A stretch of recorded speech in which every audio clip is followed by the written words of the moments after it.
नमस्कार,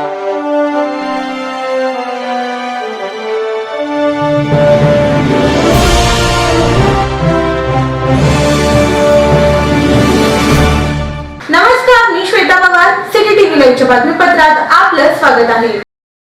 परिफलटण तालुका सातारा येथून सोलापुरात आल्यानंतर पतीने आपल्या विवाहित पत्नीस मैत्रिणीच्या घरी सोडले. मैत्रिणीच्या घरातून ती अचानक निघून गेल्याची नोंद सदर बाजार पोलीस ठाण्यात देण्यात आली आहे.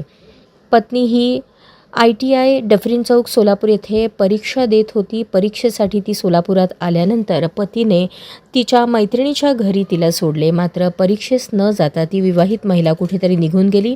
याबाबत माहिती मिळाल्यानंतर पतीने कंबर तलाव, नानानंदी पार्क, सिद्धेश्वर मंदिर, एसटी स्टँड या परिसरात शोध घेतला असता ती सापडली नाही. म्हणून पती शुभम यांनी सदर बाजार पोलीस ठाण्यात बेपत्ता अर्ज दाखल केला आहे. घटनेचा अधिक तपास पोलीस हवालदार आर्यन मनोहर करत असून याबाबत पोलिसांनी मैत्रिणीकडून सविस्तर माहिती घेतली आणि चौकशी करत आहेत. मोबाईल आणि CCTV फुटेज तपासण्यात येत आहेत, अशी माहिती पोलिसांनी दिली.